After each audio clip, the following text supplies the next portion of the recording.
I never thought a camera I installed to keep us safe would be the thing that tore my life in half. Started on a Thursday, like most boring things do.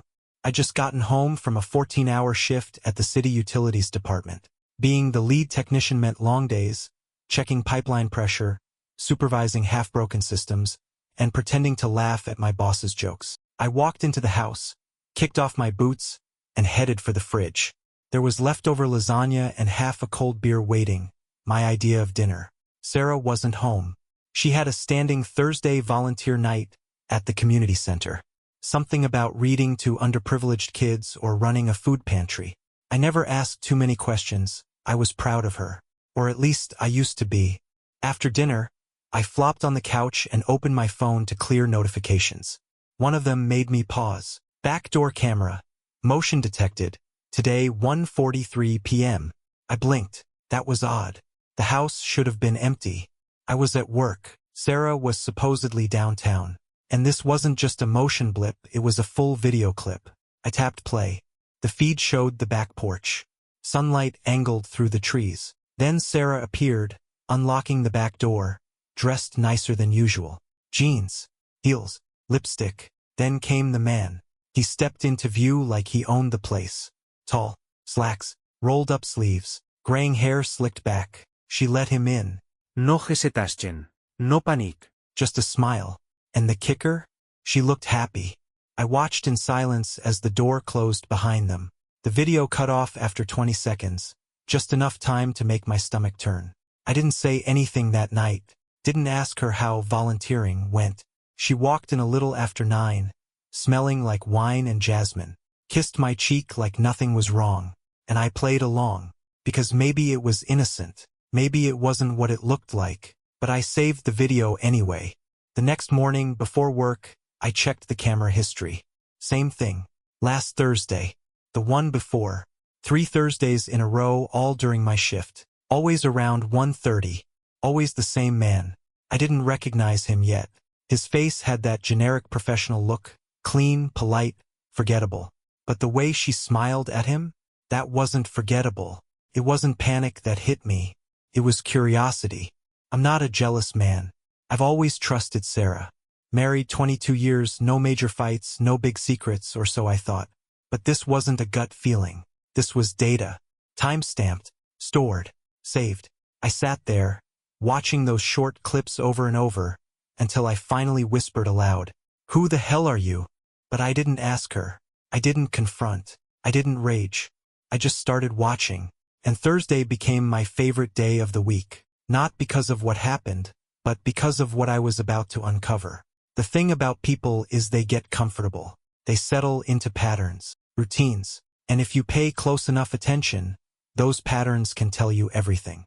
That Friday morning, while Sarah was humming in the kitchen and packing her weekend tote like she always did, I sat at the dining table with my coffee and watched her like a stranger would. She smiled at me like she always did, kissed my forehead, said, "Don't work too hard today, honey." I smiled back, "You either."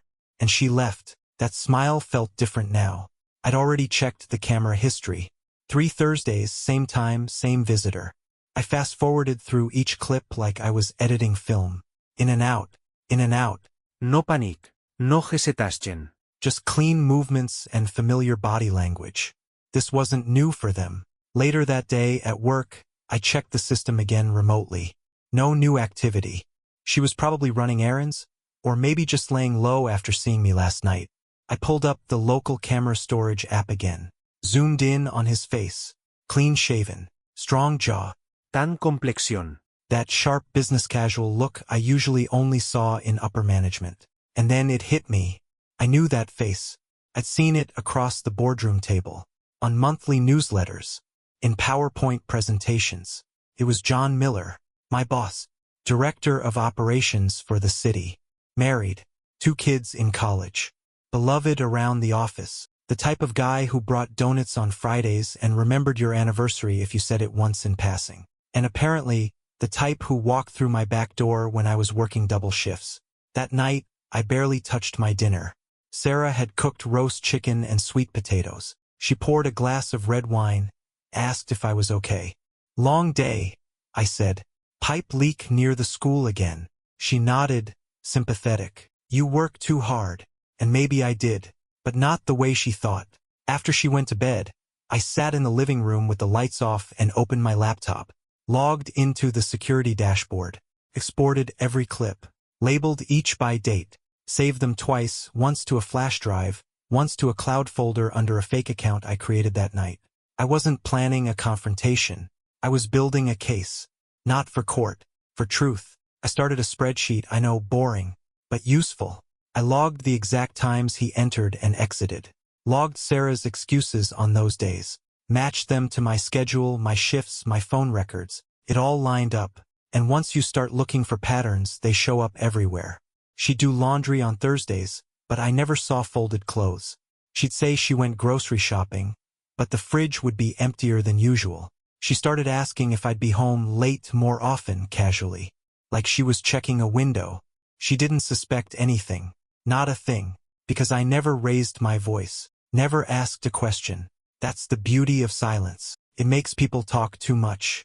The next week, I switched shifts with a buddy. Told Sarah I'd be on the same Thursday schedule as usual. But I wasn't. That day, I drove to a diner near the edge of town and sat there from noon until 2 p.m. with my laptop and a plate of pancakes I didn't touch. I watched the live feed. At exactly 1:38, my phone buzzed. Backdoor camera. Motion detected. I tapped the screen. There they were. Again. He walked in first this time. She followed, wearing that same soft blue sweater I bought her last Christmas. She closed the door behind them, and I finally let myself feel it. Not rage. Not sorrow. Just stillness. I finished my coffee, paid my tab, and went home a different route. Not ready to see her just yet. At home that night, she laughed at a sitcom while I pretended to scroll my phone. She leaned against me like she always did. But I didn't move. I just watched the screen and thought about next Thursday. Because now, I was watching every step. The next Thursday, I didn't wait for the camera alert. I parked 2 blocks away from our house at exactly 1:15 p.m. Windows cracked, engine off, and my heart pacing steady like I was about to walk into a job interview. One where the stakes were everything. I wasn't there to catch them in the act. That wasn't the point. I just needed to see it with my own eyes. Confirmation. At 1:37, I spotted her car pulling into the driveway. Not unusual.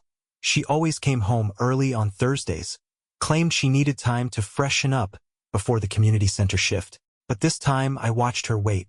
Exactly 4 minutes later, a black Lexus pulled up across the street. I recognized it immediately. John Miller stepped out like he belonged there. No hesitation. No glancing around. Just confidence. He adjusted his collar, grabbed a small bag from the passenger seat, and walked right up to our back gate. Sarah appeared on the deck a moment later and smiled like she'd been waiting all day. They hugged. Not a friendly hug. A long one.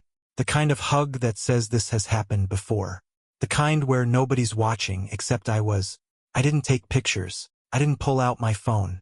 I just watched. And then I drove away, calm, unshaken. No need to explode. No need to ruin it yet. Because now I had what I needed. Undeniable confirmation. And that changes everything. That night, Sarah was unusually affectionate. She made my favorite, meatloaf and mashed potatoes, poured me a glass of bourbon without me asking, and even laughed a little too hard at a joke I barely told. I played along, smiled, kissed her cheek, asked her about her volunteer shift. She went into full detail, said they were planning a holiday event, and the kids were so excited, and that next week she'd have to stay a bit longer. I nodded. Sounds great. And I meant it, because the longer she lied, the clearer the picture became. At work the next day, I watched John Miller differently. I used to think he was harmless, too polished, too rehearsed to be dangerous. But now I saw it. The way he avoided my eyes when we crossed paths. The way he cut meetings short when I entered the room. The way he stopped asking me about my family like he used to. He knew I knew something. Maybe not everything, but enough to unsettle him. And I liked that. The following week, I started expanding my archive. I didn't just rely on the camera. I put a small GPS tracker under Sarah's car, a magnetic one I bought online for $50.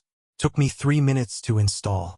She'd never notice. I also hid a voice recorder inside the linen closet, not to catch words but to catch tone.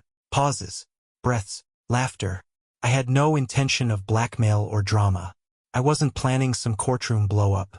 I was doing what I've done my whole life, building a case, brick by brick. And the more I gathered, the more the story unraveled. One night, she left her phone on the kitchen counter while she showered.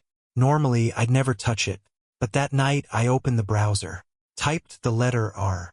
First autofill. Riverside in reservation. I tapped it. A confirmation page popped up. Last Thursday, 1 p.m. check-in, 3 p.m. checkout. Guest, Sarah Harrison. Billing address? Ours. My chest went still. It wasn't just our house. They had a second place. And that meant this was bigger than a few kisses and hugs. This was planned, structured, ongoing.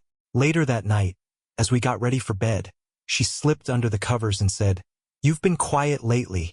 Everything okay?" I looked at her. Really looked. Same smile. Same soft voice. Same woman I thought I'd grow old with. "Just tired," I said.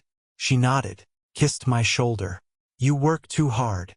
I turned off the light and laid there in the dark. And for the first time I realized something. This wasn't just betrayal. This was a whole second life. And I was no longer part of it. By the time week 5 rolled around, I had a full system. It wasn't rage that drove me, it was structure.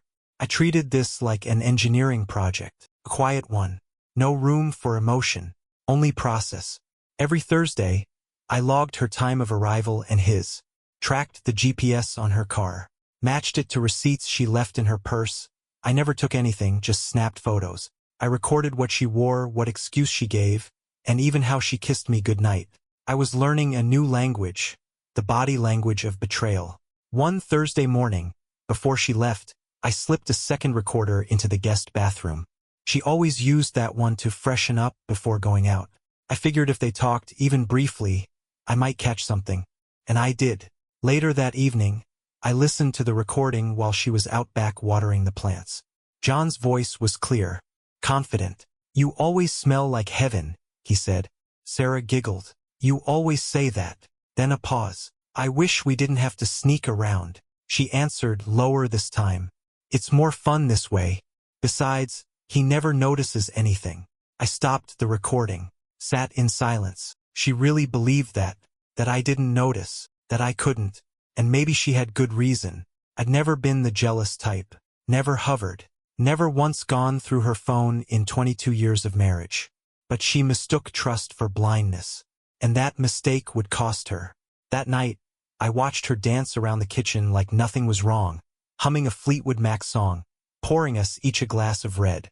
She raised hers, to making it through the week. She smiled. I clinked mine against hers. "Two surprises," she laughed. "I hope they're good ones." "Oh," I said. "They will be."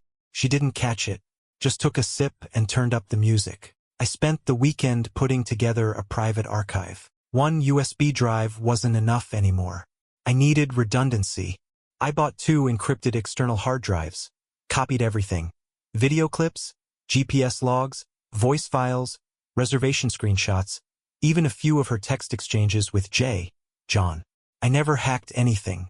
Didn't need to. She left just enough open, just enough breadcrumbs, and I was picking them up. By Sunday night, I had a backup copy of the entire timeline on a drive hidden inside a hollowed-out book in the garage. The other I placed in my locker at work. If she ever found one, I'd still have the other. And if anything ever happened to me, someone would find them. But I didn't plan on disappearing. I planned on delivering everything in the quietest, coldest way possible. No scenes. No drama. Just truth served in silence. That Monday, Sarah got an email that made her shriek with excitement.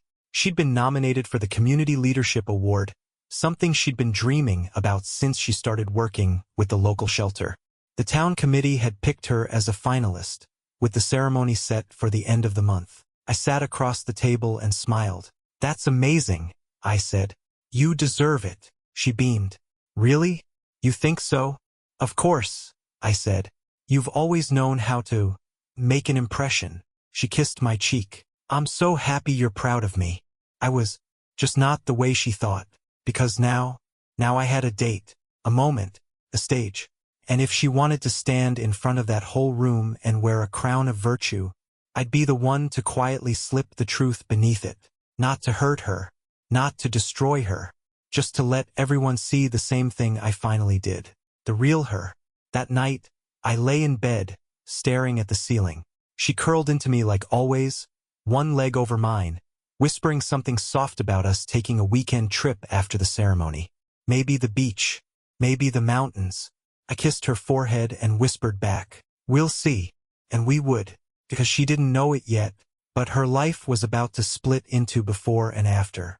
And the countdown had already begun. I used to think betrayal was a straight line. You find the lie, uncover the truth, confront the person. End of story. But this wasn't a story. It was a web. And the deeper I went, the more I realized just how many strands were connected. After Sarah got the nomination for the Community Leadership Award, she practically floated through the house. She started planning her speech, picking out dresses, asking me to help choose between shoes like we were still some perfect suburban couple. I played along, told her the navy dress made her look powerful. She liked that word. She had no idea the man sitting across the table from her already had 3 weeks' worth of evidence saved in triplicate. That week, I added a new layer to my project. I started watching John Miller's schedule. Thanks to his occasional laziness, I knew his calendar synced with the public city server. His assistant once showed me how to pull reports from it during a project. Nothing illegal, just useful. I tracked his meetings, off-site visits, and most importantly, the gaps. Turns out, every Thursday afternoon had been marked as private commitment for the past 2 months. Subtle, but not subtle enough. I cross-referenced that with Sarah's car logs. Same windows, same neighborhoods, same damn hours. The most disturbing part? How consistent they were. Same rhythm, same rituals. Like it was an affair rehearsed to the second. I started pulling public records from the Riverside Inn, the little hotel just off Route 9. Small enough to avoid attention, big enough to offer keyless entry and anonymous check-ins. It took one phone call posing as a city logistics assistant to confirm John Miller's billing account had charged the hotel 5 times in the last 2 months. Company expenses, they said. Same billing address as his department account. I said thank you and hung up. Now I had dates, places, payments. All I needed was the moment. That crack where their perfect illusion would collapse. And life handed it to me like a gift wrapped in a red ribbon. It came on a Thursday afternoon, 2 weeks before the ceremony. Sarah had left, perfume lingering in the hall, same denim jacket she always wore when she wanted to look casually effortless.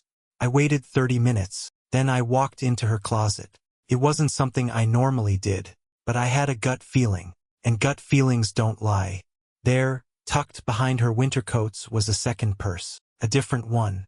Inside it, a burner phone. I didn't touch it, just snapped a photo. Watched where she placed it when she got home that night. Then, when she showered, I opened it. No pascode.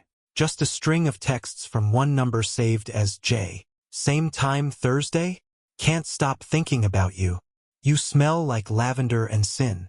I scrolled further back. Photos. A wine bottle in a hotel room. Her legs under white sheets. A mirror selfie. Just her collarbone and a caption. Missing this. My heart didn't even race anymore. I'd gone beyond pain. Beyond jealousy.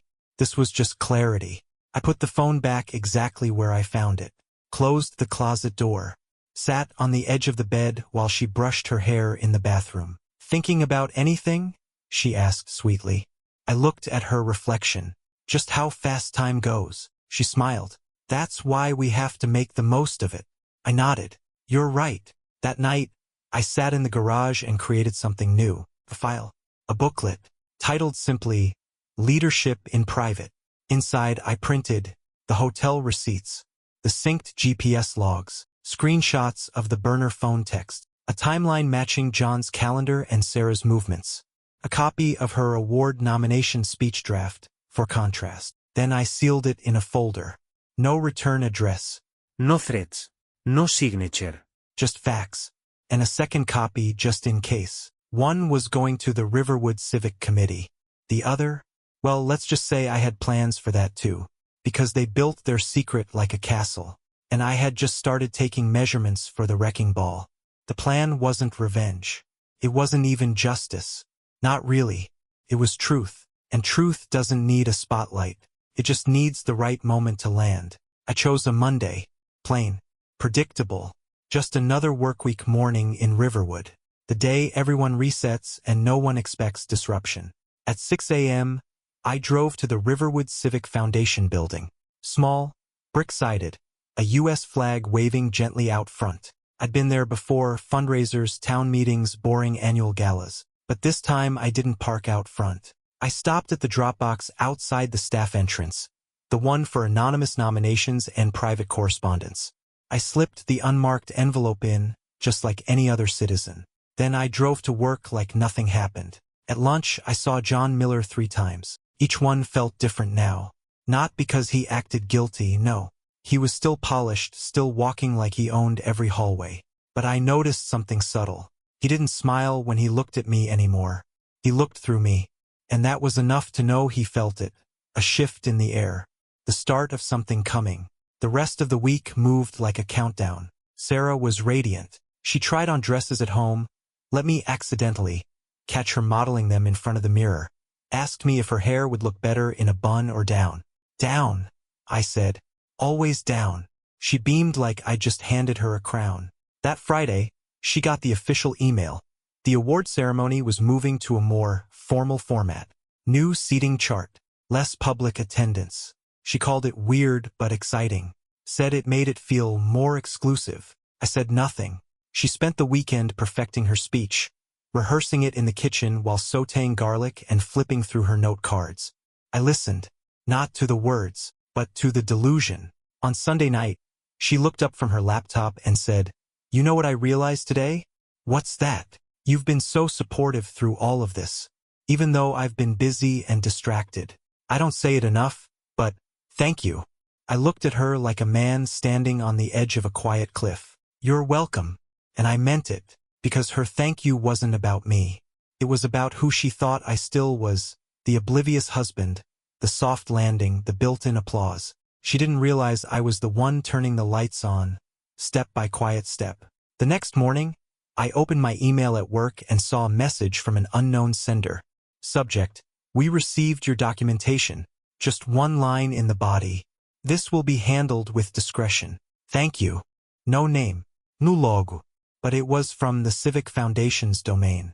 I smiled to myself. It was moving, and I didn't need to say another word. The next Thursday, 2 days before the ceremony, I changed my routine again. I told Sarah I was stuck on site with a malfunctioning main valve. She nodded, kissed my cheek, and promised she'd leave leftovers in the fridge. At 1:30 p.m., she left the house. At 1:44, John Miller entered through the side door. I didn't watch the video this time. I didn't need to. Instead, I waited until the next morning and sent the second envelope. This one wasn't anonymous. It was addressed to John Miller directly. Inside, just one USB drive, labeled Thursday afternoons. No note. No explanation. Just facts. By noon, he was gone from the office. No one said why. His secretary said he had to step out unexpectedly. By 4 p.m., a memo came down through internal email. Director Miller will be taking an indefinite leave for personal reasons. It didn't even surprise me. People like John don't crash with noise. They vanish behind closed doors, quietly told to resign, reputation scrubbed, no questions asked. But me, I was still here, still working, still watching. At home that night, Sarah was oddly quiet. She sipped her wine slowly, barely touched her pasta, checked her phone twice as often as usual. "You okay?" I asked. She smiled, but her eyes didn't. "Just tired," she said. "Pre-event nerves." I nodded. Nothing to worry about. And there wasn't, at least not for me, because her curtain was about to fall. And the audience she'd built with lies, they were already shifting in their seats. The day of the ceremony came dressed in sunshine and false smiles. Sarah woke up early, too early, moving around the house with that nervous excitement she used to get before vacations. She reheated her speech twice, redid her makeup 3 times, and kept asking me, "Does this necklace look too formal? Or, should I wear heels or flats?" I answered like any loving husband would. "Whatever makes you feel strong." She kissed me. "You always know what to say."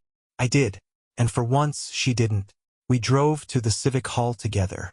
It was filled with the usual Riverwood crowd, council members, small business owners, a scattering of local reporters. The kind of event where people sip weak coffee and talk about property taxes before clapping politely at anything that sounds like charity. Sarah was one of 3 finalists. Her name was printed neatly in the program, right below a paragraph praising her unwavering commitment to service, honesty, and family values. I nearly laughed out loud when I read it. She sat beside me, gripping her note cards like they were a lifeline. She whispered, "If I win, I want to thank you first, for being my rock." I nodded. "You should." The speeches began. The first nominee, a retired teacher, gave a heartfelt talk about community gardens. The second, a young woman who organized youth literacy drives, spoke about dreams and outreach. Then it was Sarah's turn. She stood gracefully, walked to the podium, and flashed that practiced, media-trained smile she used for fundraisers and bake sales. "Good afternoon, everyone," she began, voice smooth, tone perfect. "When I started volunteering, I didn't do it for recognition." The crowd listened politely, but about 2 minutes into her speech, something changed. It wasn't loud. It wasn't dramatic. It was a ripple. Whispers from the back row, shifting in chairs, eyes darting across the room. I looked toward the exit and saw a committee member talking to a man in a suit, passing him a folder. A familiar folder. My folder. Sarah kept speaking, oblivious to the growing tension. She reached the part about moral character and representing the heart of Riverwood, just as the moderator gently stepped onto the stage. He didn't stop her. Not yet. But the message was clear. Something was wrong. She noticed. Her voice faltered, just slightly. She pushed through, wrapped up quickly, and stepped down to polite, tight-lipped applause. Not warm, not celebratory. We sat in silence for the next 20 minutes while the committee discussed something behind the curtain. Then came the announcement. No one would be receiving the award this year. The moderator said, "Due to new information regarding nominee eligibility, the committee has decided to withhold recognition pending further review." The room froze. Someone gasped. Sarah blinked like she'd just been slapped in front of a crowd because in a way she had. Afterward, she barely spoke on the drive home. She stared out the window like she was seeing the town for the first time, the same town she'd thought she controlled with careful smiles and edited stories. At home, she went straight to the bedroom and closed the door. I didn't follow. I sat at the kitchen table, poured myself a glass of water, and waited. An hour later, she came out pale, eyes red, and voice unsteady. Someone sent them something. I looked up. "What makes you think that?" She hesitated. "Because one of the committee members." She wouldn't even look me in the eye. I nodded. "That must have felt strange." Her lips trembled. "Do you know anything about this?" I took a long sip of water before answering. "I know that truth doesn't always need an introduction. Sometimes it just needs the right audience." She stared at me. "What are you saying?" "I'm saying your stage just collapsed." And I stood up, went to the garage, locked the door behind me, and for the first time in months, I smiled without pretending. Because this wasn't the end. It was just the echo before the fall. She didn't come to bed that night. I heard her moving around the house, pacing the hallway, opening drawers, whispering things to herself like maybe she was rehearsing a version of events she could live with. I stayed in the garage, sitting on a folding chair beside my toolbox, surrounded by walls I built myself. Felt fitting, a space that was mine that never lied to me. The next morning, I found her in the kitchen, sitting at the table with a cup of coffee she hadn't touched. She didn't look up when I walked in. "You sent it, didn't you?" she asked. I didn't answer right away, just poured myself a cup and sat across from her. "Why?" she said. "Why would you humiliate me like that?" I stared at her for a moment, not angry, not sad. "Because you wrote the script." I just turned on the lights. She looked up, eyes already wet. "I never meant to hurt you." I nodded. "I believe that. I think you meant to avoid hurting yourself. But the two aren't the same." She blinked. "It wasn't just about him." "I know," I said. "It started small, flirting, compliment here and there. I was bored. I felt invisible. And he paid attention." I sipped my coffee. That's what you want me to believe? That I stopped seeing you? She paused. No, she said quietly. You didn't stop. I just stopped letting you. That was the first honest thing she'd said in weeks. I leaned back, reached into a drawer beside me and pulled out the folder. The one with the screenshots, the hotel records, the texts from the burner phone. I laid them gently on the table. She didn't reach for them, just stared at the edge of the folder like it might bite. I know everything, Sarah. Not some of it. Not a piece. All of it. She looked away. I didn't think you'd ever notice, she whispered. I laughed once, soft and dry. That's the worst part. Not the betrayal. Not even the lies. It's that you thought I was too stupid, too trusting, too dull to ever figure it out. Tears started to fall now, slow and helpless. I was going to end it, she said. You already did, I replied. The second you started choosing someone else over and over again. That's the end. You just kept calling it something else. She stood, tried to walk away, then stopped. What happens now? I shrugged. That depends on you. I've already taken steps. You lost the award. John's out. If you try to spin this, I have more. Not threats. Just facts. She looked shaken now, not just sad. Truly rattled. Are you going to leave me? I looked her in the eye. I already did. You just didn't notice. Silence stretched between us. Not angry silence. Just the kind that fills up when two people finally see each other clearly. She sat back down, picked up the folder, opened it slowly. Page after page, she turned through the life she thought she kept hidden, and her face changed, like watching someone read their own obituary. I don't even recognize this version of myself, she whispered. That's the version you showed him, I said. The version you saved for Thursdays. She put the folder down. What do? I stood, placed my coffee cup in the sink, and turned to her one last time. You don't do anything. Not for me. Not anymore. You start telling the truth. To yourself. That's where it begins. Then I walked out, not slamming the door, not throwing accusations, just stepping out of the house where the performance was finally over. The script had ended, and she was standing alone on the stage. The thing about silence is that when it finally breaks, it doesn't sound like thunder. It sounds like absence. No texts. No shared breakfasts. No more weekend grocery trips where we pretended to be a team. Just the sound of one cup in the dishwasher, one toothbrush left in the holder. I moved out 2 days later. Quietly. No drama. Just a rental on the edge of town with enough space for me and a second-hand recliner. Sarah didn't try to stop me. She stood on the porch when I packed the last bag. Her arms crossed, sweater sleeves pulled over her hands, like she was trying to make herself smaller. I get it, she said. You don't owe me anything. I nodded. No. But you owe yourself the truth. And I left her there, looking smaller than I'd ever seen her. By the end of the week, the blog she used to write, a semi-private little place where she'd once spilled her Thursday secrets under a fake name, was gone. Deleted. Every post scrubbed. But the internet doesn't forget. A few of her readers had archived some of her entries. Screenshots started to pop up in message boards. Local gossip pages started piecing things together. It didn't take long before her name came up. Riverwood wasn't big enough for secrets. The Civic Foundation released a vague statement about nominee misrepresentation. Her volunteer roles were quietly reassigned. The shelter she loved sent her a thank you email and removed her from their board list the next morning. By Monday, she was working remotely, which really meant hiding. One of her old coworkers told me later that Sarah cried in the bathroom during lunch, then drove home without saying a word. I didn't gloat, didn't smile, because it wasn't about punishment. It was about balance. And Sarah? She was finally feeling the weight of the life she tried to keep floating above the truth. As for John Miller, he vanished. Resigned for health reasons. Though no one believed that for a second. His office was cleared out by Friday. No farewell email. No handshake. His wife, a woman I'd met exactly once at a work dinner, filed for divorce within 2 weeks.